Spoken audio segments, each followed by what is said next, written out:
Welcome to this week's episode of In-Depth Outdoors. Fish! That's a giant! With James Holst and the rest of the IDO fishing team. On the water in search of the hottest bites. Got him! Yeah!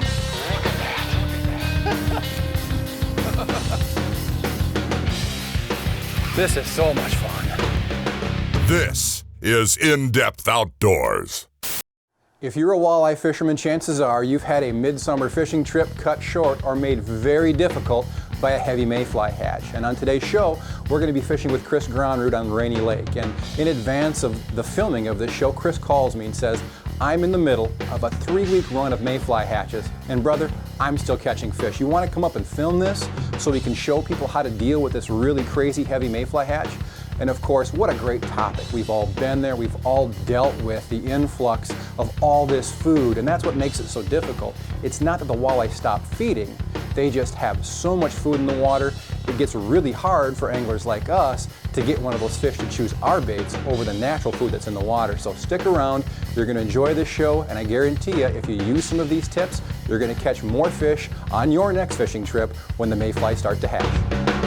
Hey! That's one, baby. Talk about striking first blood quick. I don't have a crawler on there. They're not all full of mayflies. This one won a little bit of a crawler. Awesome. It's funny, a lot of times when you hook these fish on top of a hump, immediately you'll think it's not that great of a fish because he's swimming off the hump. He's going out for safety. And then they get to the boat and then they dig their heels in. Then you really realize what you've got. I don't know who said walleyes don't fight, but they apparently haven't caught many of these. People that catch very small walleyes. The 22, 23-inch walleyes on Rainy Lake, they fight. Oh, that's a nice fish. That's nice. That dog will hunt. Thank you, sir. You're welcome. Ooh, just barely in the snout there. How long is that fish, Chris? That fish, I'm guessing, is probably a 21 to 22 inch fish. I'm gonna go 21 on the button. You know, hold these fish upright, let them pull out of your hand. A lot of times these fish will fight you pretty hard and they'll just need to get their bearings for a second. So the guys that just dump them over the side of the boat, those fish can die. Set them in the water gently, hold them there, let them pull out of your hand, catch them another day.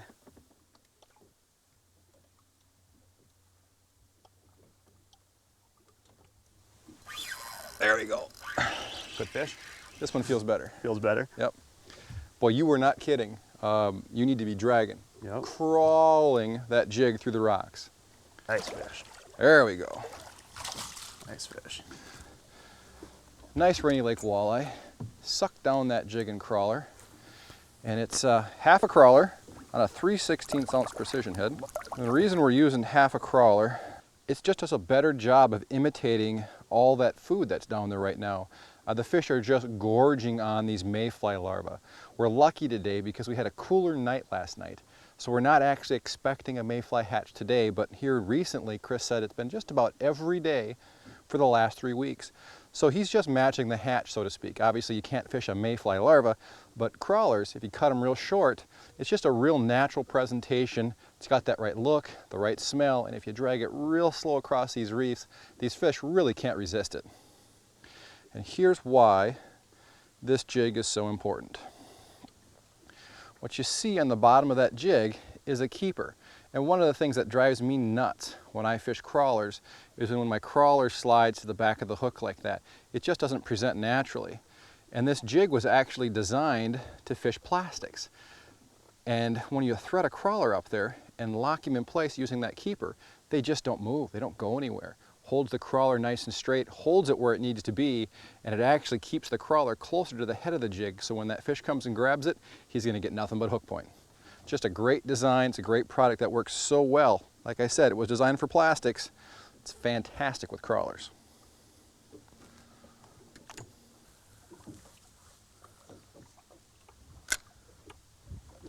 There we go. There he is. Now that was a good pickup. These fish are not supposed to be biting right now, Chris. It's so funny. If you get the right presentation, you can still catch big fish. Well, you know, we talked about it last night. You know, people talk about the mayfly hatch and the fish not feeding. Nothing could be further from the truth. They're actually feeding more now than just about any other time of the year. The issue is there's just so much more food for anglers to compete with. That's precisely right. Fish are always eating. It's just whether they're eating what you're giving them. That one actually thumped it. It wasn't just that suck up of the jig, but he hit her pretty hard. Flat calm conditions, July. This is pretty much an everyday thing for you. I mean, you're doing 50, 75 fish a day on guide trips all summer long. Pretty much, and this part here, this never gets old. No. This never gets... Guys have asked me, do you ever get sick of fish? If you get sick of this right here, you were in the wrong business, pal. Nice fish. Nice walleye. That's a nice walleye. I'm gonna put that one right on the rear deck for you. All right. So what's your average size? What are the fish running for you these days? You know, our average size, in all honesty, this is our average size fish. You know, a 22-inch walleye is your average size walleyes on these humps here. You know, we'll get them bigger. You know, we'll get them up into the 25, 26 inches. Typically speaking, as you get closer to fall, these 22-inch fish start turning into 24, 25s, and then your 27 to 30-inch fish are more common. Doesn't mean you can't come up here in the summer, even during a mayfly hatch, and catch a 30-inch fish. But these 22-inch fish, they're going to be a little bit more common for you. Well, these fish are releasing great. You know, I thought I might as well mention this. James mentioned to me he's never seen anybody hook a crawler in this fashion, so I thought everybody did. But, you know, basically, we cut the crawlers in half or a third, and I like to use the big end of the crawler on the back side or the trailing side of the jig. For me, anyways, it helps threading on this jig in a wider part of the night crawler versus the point. Seems to work pretty well. Hello, I'm Dave Markworth. I'd like to introduce you to the Skeeter Boat Center in Eau Claire, Wisconsin. At the Skeeter Boat Center, we carry the Midwest's largest selection of Skeeter fishing boats, all at prices you can afford. And we offer test drives on most models in stock. Our highly trained staff will provide you the personalized service that you deserve. So check us out at SkeeterBoatCenter.com, where our goal is to help you have fun fishing. Another long, cold winter got you down? Plan your next summer vacation with Rainy Lake Houseboats today and watch those winter blues fade away. Experience beautiful Rainy Lake in Voyageurs National Park in northern Minnesota from the deck of one of our spacious houseboats.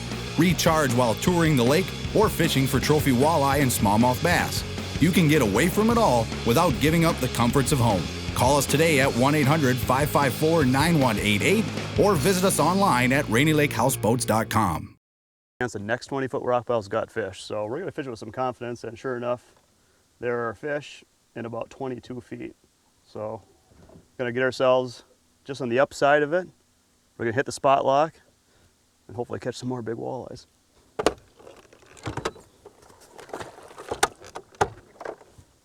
Let's get some more fish.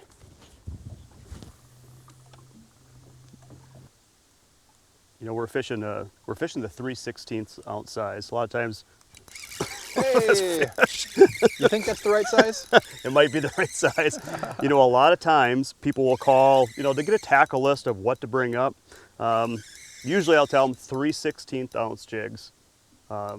Usually people respond back, well, I've got a whole box full of 1/4 ounce jigs. In all honesty, I know they're close. You need a 3/16 ounce jig. You will be surprised if you come out here and start slinging 3/16 ounce jigs. You will be surprised how clunky and heavy Whoa. how clunky and heavy your 1/4 ounce jig feels after working at 3/16. It allows you to keep that bait right in the strike zone a little bit longer. Makes all the difference in the world, apparently to this fish anyways. So, net? I think so. Oh boy, it's big walleye, James. How big? He's big. He's big. No. Take that, baby. That walleye absolutely tomahawked that jig. And I don't know how, but I hooked him on the bottom lip. That's a pretty nice trick there. Oh, that's a nice, look at the colors of these fish. Just dark gold and black, and wanting a whole heck of a lot of an H2O precision jig with a night crawler.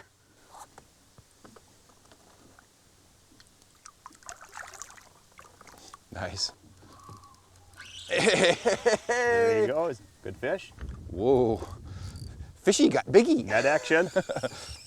It's coming your way, man. All right. Whoa. Bring him across. I'll get out of your way. Whoa. Wow. Here he comes. There we go. That's a nice fish. Come here. All right. That is one of my better fish today, Mr. Granrud. There we go. Super sweet. You know, we're talking probably 22, 23 inches. There's just so many fish like this. You know, if you're fishing a body of water where you're used to catching, you know, 16, 18-inch fish is kind of the norm. Rainy Lake, you're gonna get plenty of eaters, but fish like this, well over 20 inches, are so common. Oh, back he goes. Get that net out of the way. All right, sweetheart, you have yourself a wonderful day. Off you go. All right. Too cool.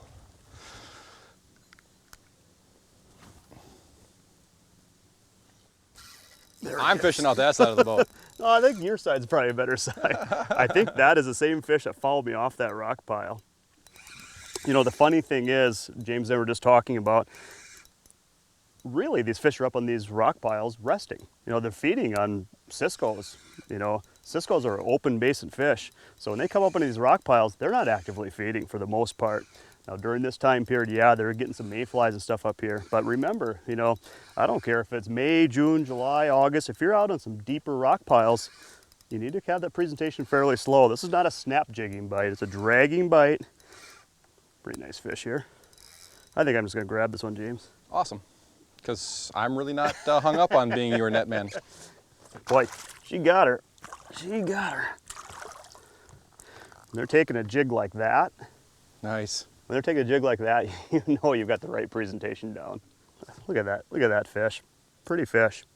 You know, this is actually probably a little smaller than our average, but it's still, you know, it's a, 19-inch walleye. Still a darn nice fish. Not your eater fish. We'll talk about that too. There's some slight variations you can make on this pattern right here to make sure you've got fish for shore lunch. This fish, on the other hand, slot fish. Ooh, awesome. Another long, cold winter got you down? Plan your next summer vacation with Rainy Lake Houseboats today and watch those winter blues fade away. Experience beautiful Rainy Lake in Voyageurs National Park in northern Minnesota from the deck of one of our spacious houseboats. Recharge while touring the lake or fishing for trophy walleye and smallmouth bass. You can get away from it all without giving up the comforts of home. Call us today at 1-800-554-9188 or visit us online at RainyLakeHouseboats.com.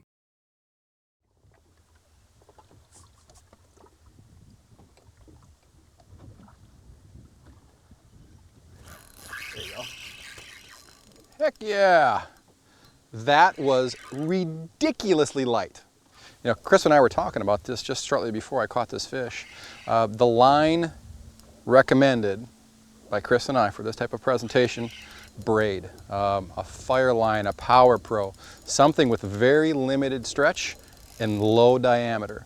If you fish a monofilament line, what you get is a lot of stretch and it's not nearly as sensitive. It makes it very difficult to detect these fish. And Chris's point to me was, he has lots of guide customers that come out and they'll bring rods with monofilament and they very rarely catch any fish.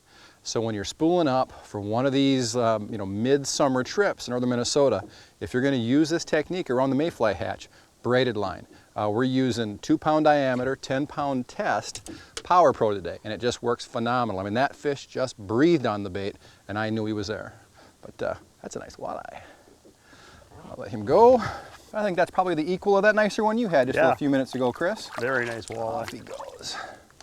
You know, you start thinking about tough conditions like this, mayflies, there's food everywhere. We're middle of the summer, it's pushing 90 degrees today, and we're well into several dozen very nice walleyes in half a day using a simple presentation, a simple pattern, which basically is designed to do one thing, overcome the presence of a lot of food. You got it dialed. It's a fantastic presentation. Absolutely. Yep. Can't argue with the results. Nope, cannot. Nice fish. That's a fish. Ah, That's a fish. how light did they bite? That light. Oh, I thought I was burning through a rock there until that rock started swimming towards the boat. It's like right here you can tell if you got a big fish or not. Straight below the boat. Once they get off that rock pile and get under the boat, they decide if they're tough or not. Oh yeah. What you got? I think we've got another good one. Oh yeah. A Rainy Lake special right I here. think you might have raised the bar a little bit, buddy. Pretty good. You're gonna have to bring him here. All right. There he I'll comes. bring him towards Nice. I think that's our biggest fish of the day right there. you. Oh, and a nice No, little maybe release. Boop. He's the strongest fish of the day. Here's your fish, regardless of how big he is.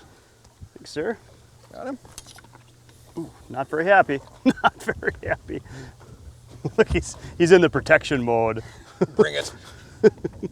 Want a little bit of this? That's a cool looking fish. Yeah, it is. Sunshine, thanks for all the times.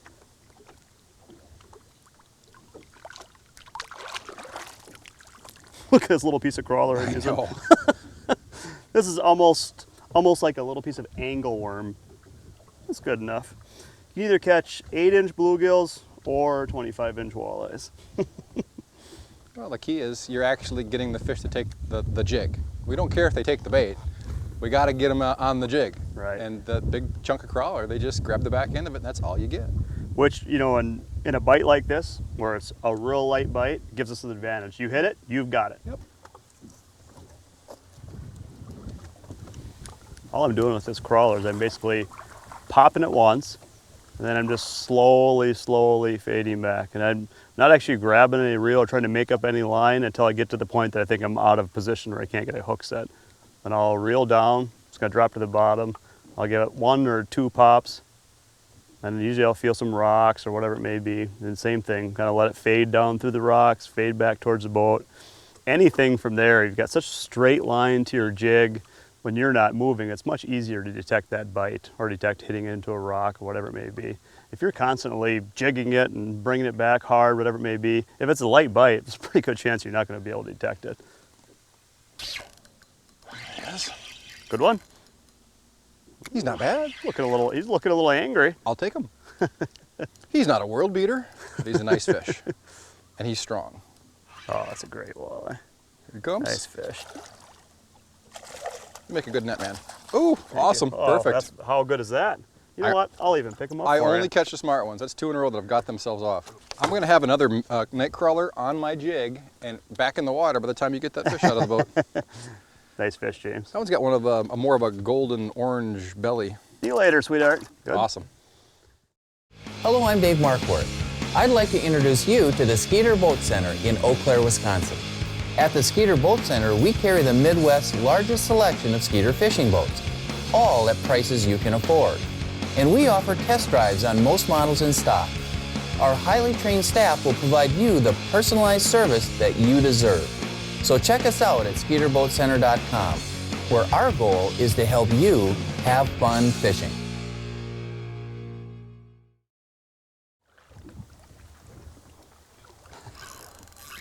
Fish. Well, I tell you what, He was out across there. when it was calm and we've really got the wind picking up now, we've been kind of hoping for this all day. Not that we've had slow fishing by any means, but typically you get the wind pick up like this on these reefs and the fishing gets that much better. But this is really where you appreciate a good rod. Obviously graphite's the only kind of material you would even consider for a high quality rod these days. But you know, can't stress it enough. There's techniques where you can get by with spending less money on a fishing rod, trolling, pulling spinners. This isn't it. And I'm not going to tell you have to break your bank and go out and buy the most expensive rod on the market. But do try to spend a little bit more, get the most rods you can really truly afford, because these are the conditions when the wind picks up on these deep reefs with really tough bite conditions where it makes all the difference in the world. We're both fishing G. Loomis rods. I've got a G. Loomis walleye rod. It's a 7-1 medium light. Great rod for this application. Chris has got an NRX, it's a 6.9. Both rods really have one thing in common, very sensitive, medium light, matches up perfectly with that braided line. Got him. Like I Nice said, fish. not a 27-inch fish, but just a fighter. What a strong fish. And that fish is girthy. Very thick. Come here, buddy. You know, probably a 23-inch fish, just up there on the reef, letting the wind and current bring it all the food it needs, just snapping on these jigs with that little piece of crawler. Super fish. Gonna just let that one go.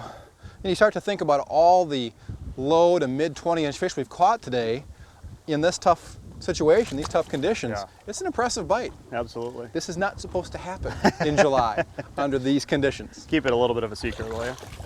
Well, that is too short. I need about twice that much. Very cool. And I think one of the things I really like about it, you know, one of the other presentations that's really popular in the summer this time of year is pulling spinners with bottom bouncers. And out here on these reefs, you'd probably be considering 2.5 or 3 ounces of lead. And while it's very effective, it's just not that real interactive, you know, touchy-feely type presentation you get when you're pitching a light jig. So catching a walleye is fun. Catching it in this, with this type of presentation on this equipment, it's even more fun. Absolutely. Yeah, we don't have to convince you, Mr. Jig. Whoa, whoa, whoa, there he is. Take him, take him. The tip of that NRX is so sensitive. I mean, it just, doink. I know. Another eater? You know, it actually feels not a monster, but I think he's Plus side. bigger than an eater, yeah. And he's heading out somewhere. Bye. Not a bad fish. Not a bad fish. Yeah, probably 19 inches. Oh. He's pretty lively yet. Right in the corner of the mouth. I think he might have hurt his pride a little bit.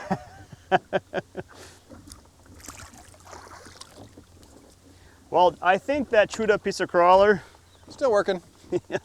how's it looking here? I'm gonna have to put him on as like a little ball right now. I think I I actually think he might needs use another one. CPR.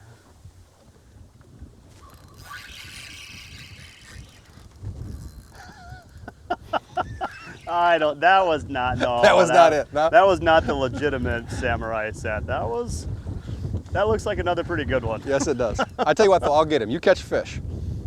Oh, now we don't even need the net help. You know, yeah. I'm doing you Netman charity. No. Yeah, that's all right. I could take it. I got broad shoulders. No, I just knew he wasn't that big. I think he's a little bit bigger than an eater, but he's too small for the net. Yeah. Right in the roof of the mouth there. Couldn't get it with my finger.